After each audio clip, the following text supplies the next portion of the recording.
What's up, gang? It's your man Key here. We are locked in back with another episode of Key Success Podcast. Welcome back, everybody. This is episode 20 of Key Success Podcast. Y'all know how this goes. We're going to run it down, some questions, give y'all some opinions, topics, word of advice. We're going to run through it, and we're going to give my take, and I hopefully give y'all take as well. Drop it down in the comments section. Like, comment, subscribe, all that good stuff. You know how it go, man. 20 episodes strong, lifetime to go. So let's get straight to it. All right, first thing we're gonna do is talk about we're gonna run through. Okay, this one would be, would you write your own vows for your own wedding? And I don't know why, I just have this feeling that a lot of people necessarily don't write their own vows for their wedding. And I would say for the weddings that I went to, I've never seen the couple actually write their vows down. Maybe except one person.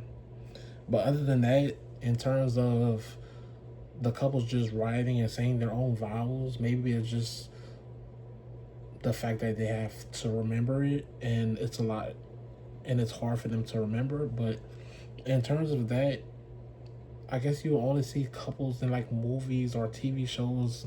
When there's a wedding, you see them, saying their lines, their vows to each other, because they're actors obviously in the movie and they have to remember their vows, their script that they wrote.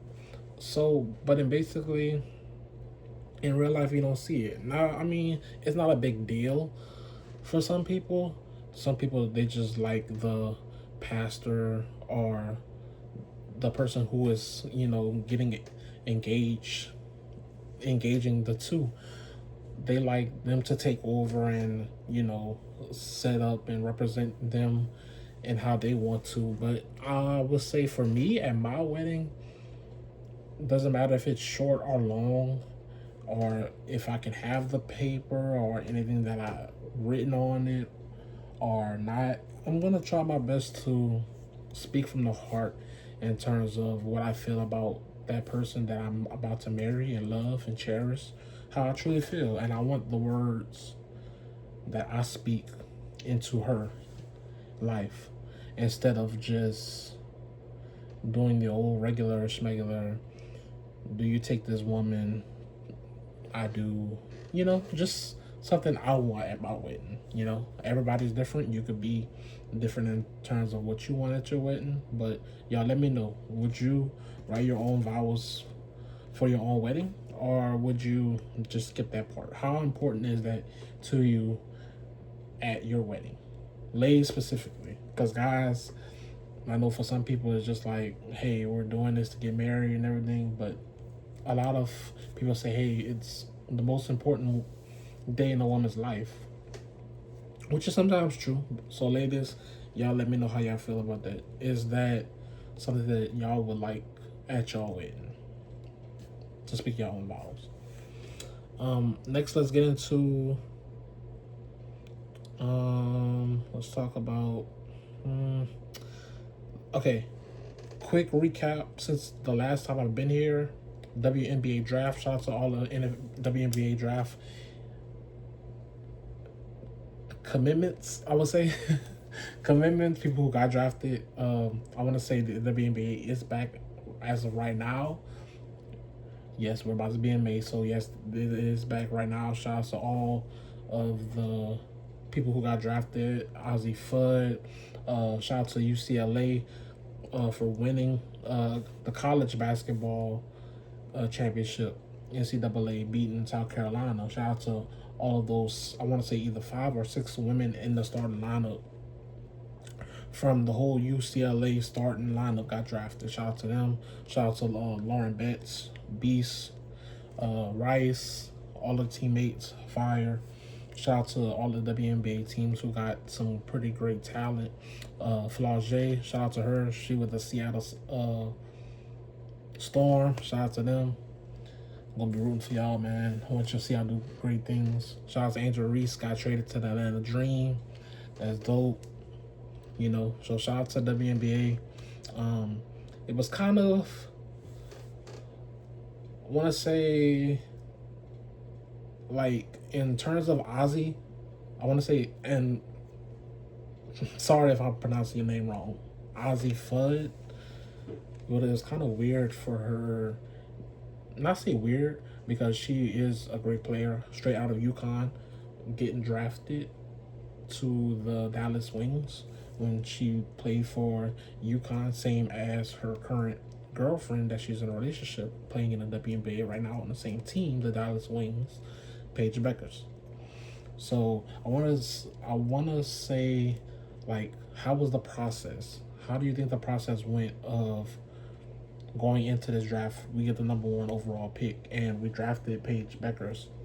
I want to say last year, and now this year we've drafted another guard in Ozzy Fudd, which happens to be in a relationship with their star player Paige Beckers. So how much input did Paige have on the Wings making that decision, and would it be a great one, or will it come back to bite them in the end? So just some perspective on that. Next, I want to get into same thing with the NFL draft. Happened past. Shout out to all the teams. Um, Shout out to Ohio State, man, Buckeye Nation. Carnell Tate went to Tennessee Titans. Sonny Styles, Washington Commanders. Arvell Reese, he went to Giants. Caleb Downs went to Dallas Cowboys. So basically, we got the whole NFC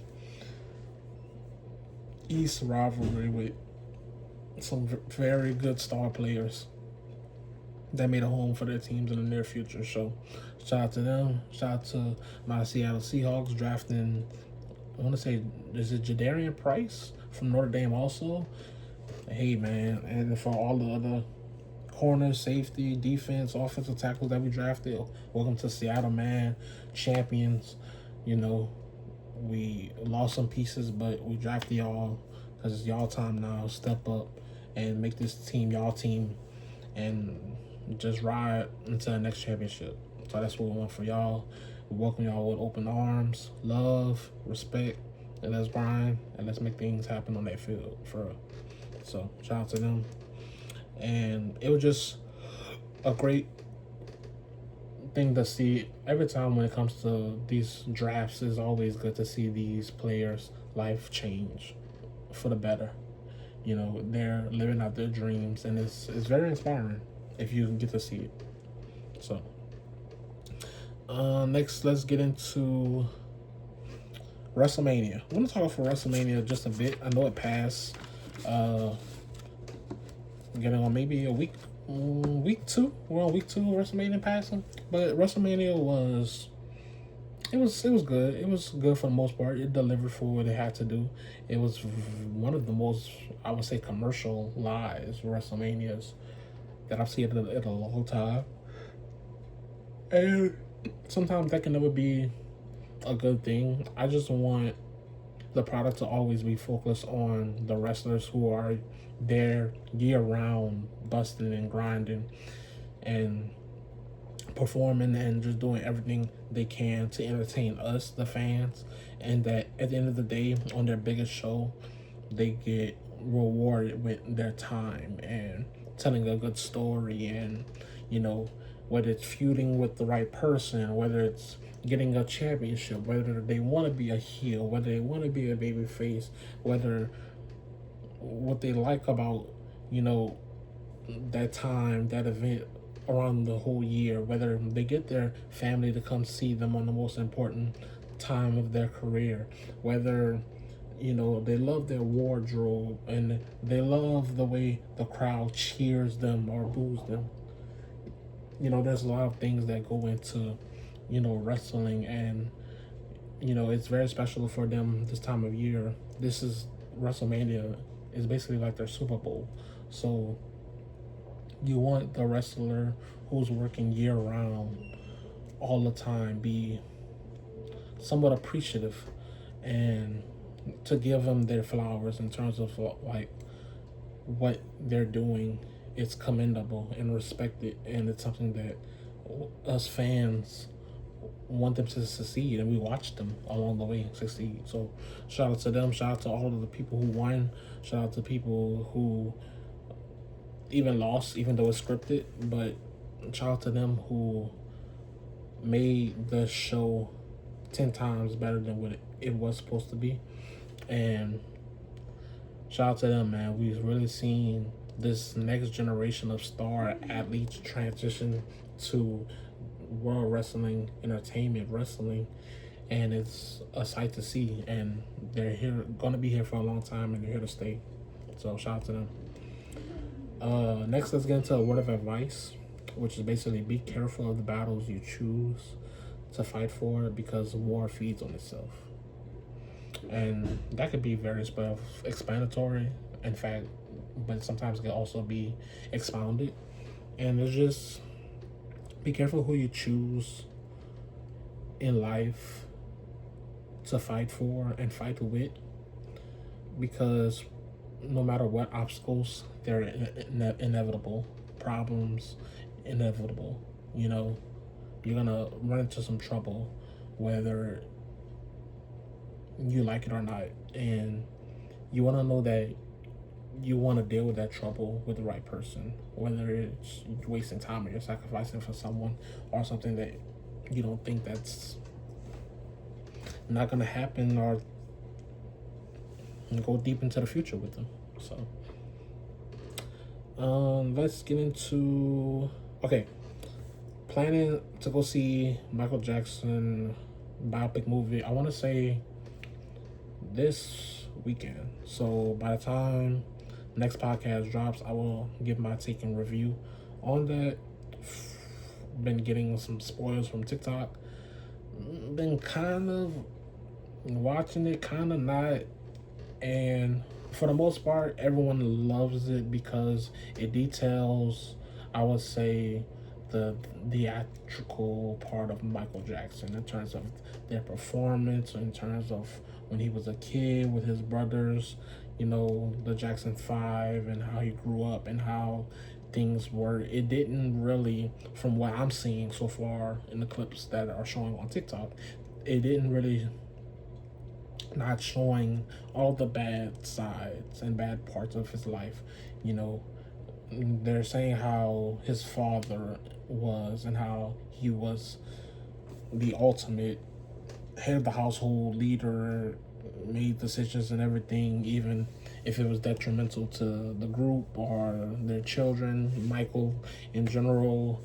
But it doesn't go into deep detail about other things too. And my thing is that they just greenlit another sequel to this. So are they going to do the same thing when the sequel comes out? Are you going to shy away from the other details that happened later on in Michael Jackson's life? Or are you going to stay away from that?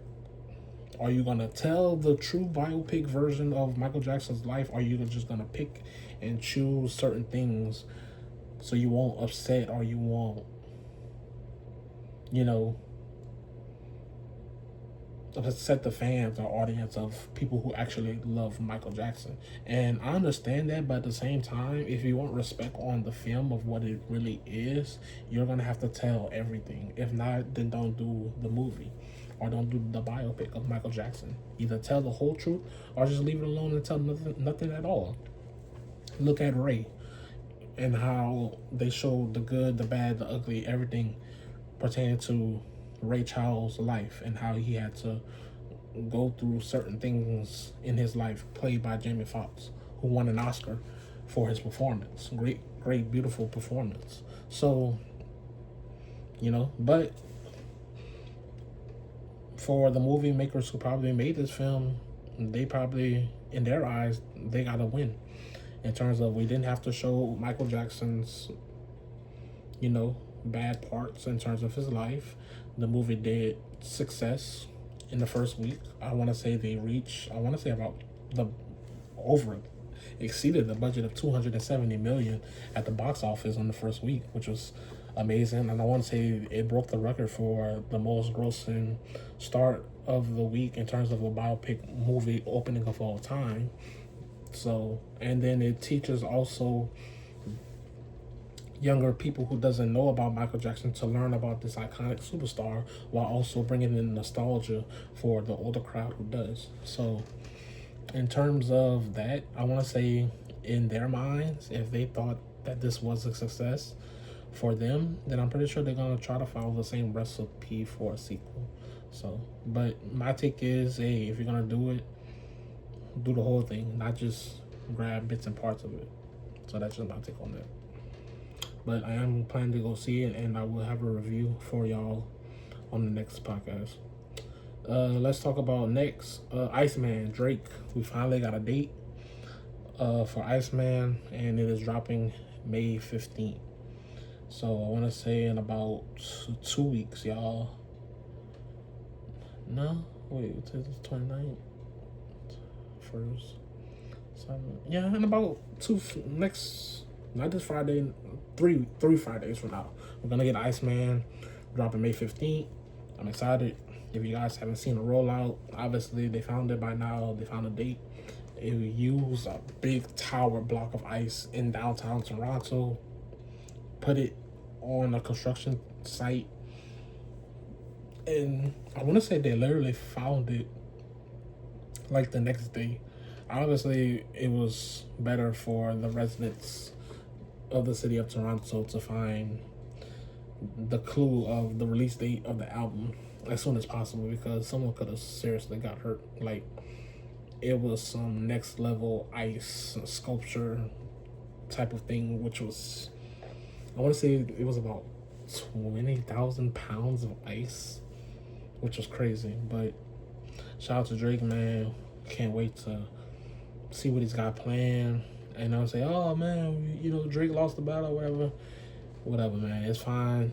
Don't worry about that. Drake is just gonna do what he do. He's gonna show up. He's gonna show y'all why he is the best of the best in terms of putting out music that we can literally spin for generations and generations and generations to come. So y'all just can't wait for that, man. And it's time. Iceman is here, May 15th. We're gonna be spinning it for the rest of the year, for the summer. We're gonna freeze the world up, man, for real. Next thing, let's give another word of advice. Make sure that you never make yourself feel that your feelings are not validated by anyone. And in terms of that, just want to say, if you feel some type of way about something or something, let it be known. Don't hold it back. Let it out.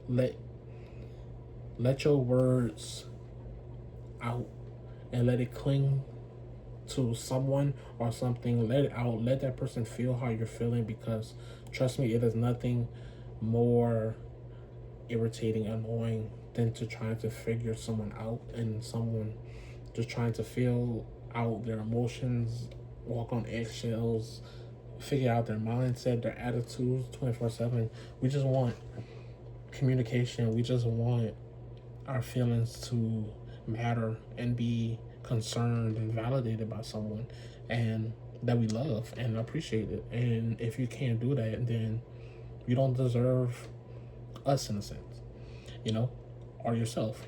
So don't ever let someone make you feel small. And if you're passionate about something and you will go to war and die behind it, and stand on it.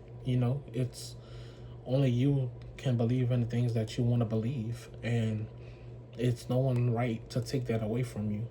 So that's just my advice on that. Let's see. I think I have a couple more words of advice. Okay, I'm gonna run a couple more words of advice. Prayers for whenever you are going out to special events and occasions with large crowds. Just be careful and watch your surroundings. With all of the events going around in Louisiana this type of year, we just had the Boudin Festival International. We have, other events coming up, Boosie Bash, and all kind of small events around the spring, summer, this time of year in Louisiana. Just everyone be careful. I want to say we had a shooting in the Mall of Louisiana not too long ago, where someone was shot and dead, and a couple of injuries. And I want to say something also happened in a school in I forgot what it was, where a couple of children were harmed and hurt. I just want to say blessings to everybody, prayers to everyone's family. Just hope everyone's okay. And just be careful and be aware of where you are at all times. It's sad that even in this day, we just can't go out and have the same type of fun that we used to have, you know, years ago. And, we can still have it, but not when things like this takes away from it time and time again. So just be careful.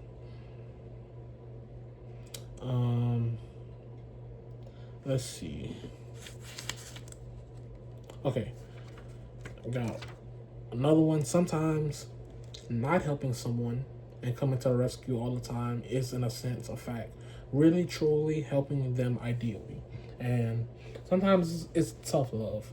Sometimes you're always a nice person. You want to help them, but sometimes you can be looked at as, being taken advantage of, or taking your kindness for weakness, or, just holding your words against you. Oh, you say you would do this, so now I'm expecting you to do this or whatever. But sometimes, tough love, even though a person may not like it, it's still love at the end of the day. And it's love to help them help themselves, in terms of you always lending a hand, because they need to realize that sometimes you're not always going to be there for them, whether you really want to. But it's tough love that everyone has to face in this world, whether they want to or like it or not. So that's just some take on that. And okay, y'all, last but not least, I got one more topic, and I'm gonna give y'all one more word of advice before I get out of here. Of course, biggest thing that happened, well, not to the biggest, but it was the biggest thing that happened on the TL this week. Of course, talking about Klay Thompson and Megan Stallion breakup. Megan said that Klay Thompson cheated. We had speculation that Klay cheated with Lexi Brown, a WNBA player. Lexi Brown went on her social medias and confirmed that this was not true, and that Meg was upset and that she needed to take a break for real this time. And she was saying that, trust, will trust that is broken, or deal breakers, infidelity, cheating. So, and then I want to say Klay. I don't know if Klay has anything said, but it took a real split down the timeline in terms of specifically Black men and women. And we've been on this road before, guys. It was basically the same thing. And I feel like it uproared a lot of people again because of the type of person Klay was or is, in terms of what Megan Thee Stallion has been perceived and who she dated in the past, when it was Party or Moneybagg Yo or Tory Lanez, in that situation just prior to this, when she got shot in the foot and Tory went to jail. It's that, oh, he's a nice guy, or how can this happen, how could he cheat on her. It was a mixed review of people who were just really sad for Meg. And if it's true, like I said, I feel sad for her. Like I said, everyone wants to be happy at the end of the day, and I thought personally the relationship was good for her. Obviously, Klay didn't. He basically came out and said he cannot be monogamous. Maybe not right now, or I think he was speaking right now instead of ever. But I think Klay is in his moment of time that he's not trying to settle down right now with just one person. And to Meg, she got the thought that he wanted to, and also that she wanted to. You've seen them got a home together. You've seen her made a song talk about my man, my man, my man, my baby, my baby. He got a boat named the boat after Meg. She at Thanksgiving with his family, cooking for their family, and just all the things that, you know, her going to the games, showing up for him, him with her on the red carpet. So, like I said, you don't know the relationship, but they really look like they were happy together. And like I said, it was a short. I want to say a couple of months, maybe. I think they were dating for maybe a couple of months up to a year, but really thought they was gonna pan out, but obviously it didn't, and it just caught the TL in the frenzy because of the type of person Klay Thompson is, and they were kind of, shitting on him, saying, "Oh, we didn't know Klay Thompson before." Meg, y'all lying. Y'all knew who this man was. Like I said, in terms of his status and what he did and who he was he's a 4-time NBA champion, Golden State Warrior, splash brother with Stephen Curry, Hall of Famer. Just, he's just been hurt, injured on the Dallas Mavericks, getting older and not having the best season. So, but yeah, y'all know who Klay Thompson was. Like, let's just stop the cap right there. But like I said, Klay, if you cheated on Meg and it was true, then like I said, you get what you deserve. You have to wear that hat. And like I said, you see Meg, she was at her shows, I want to say recently in Broadway, she had to turn away from the crowd in certain moments to cry, and everyone gave her an applause and a standing ovation, which I can only imagine what she's going through. Tough.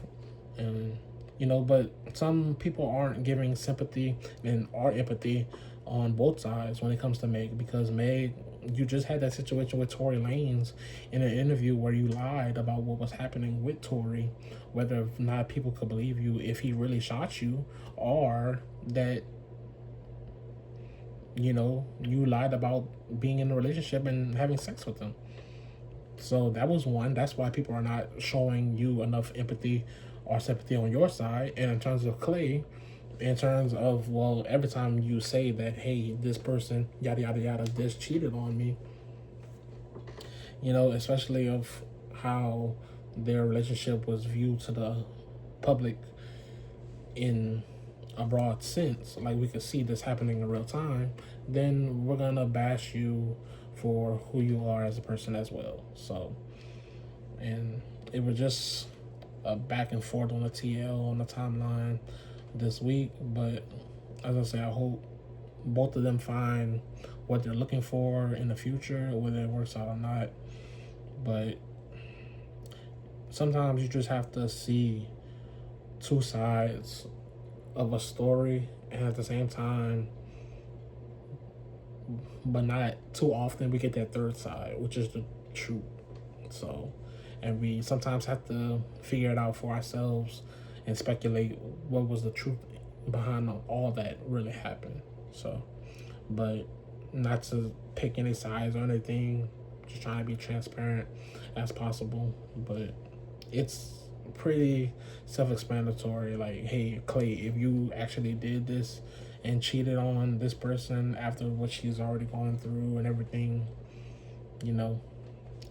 hey, bad on your part. And then if Meg, if you're lying about this, just like you've lied in the past about certain other things, then shame on you also.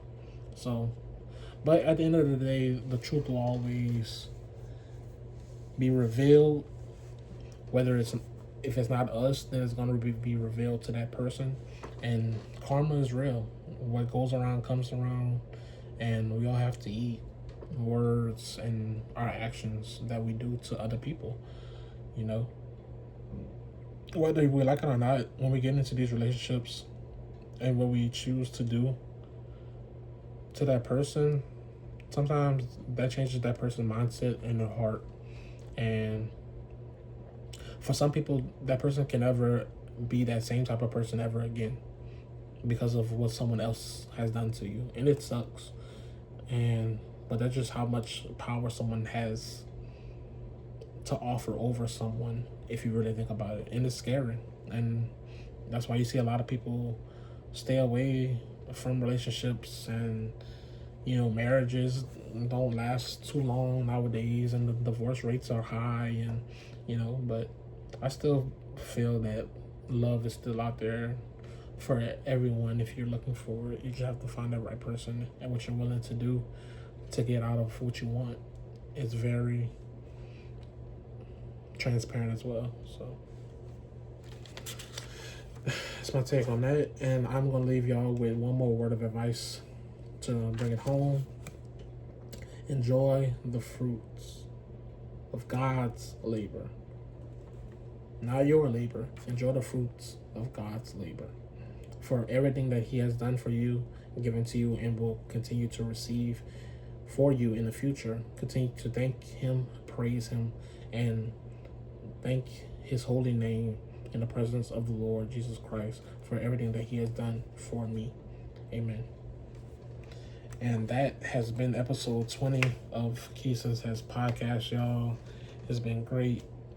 Love y'all. Thank y'all for all the support, love, shout outs, comments, likes, anything.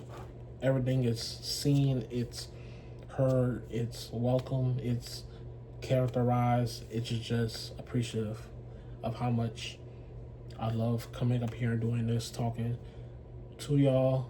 Y'all seeing this, whether y'all say something back or not, I know that I'm doing something that I love, and I hope I inspire someone out there or many people out there that can do the same thing. All right, so I love y'all. Thank y'all. We'll see y'all next week on another episode of Keys to Success Podcast, y'all. Peace.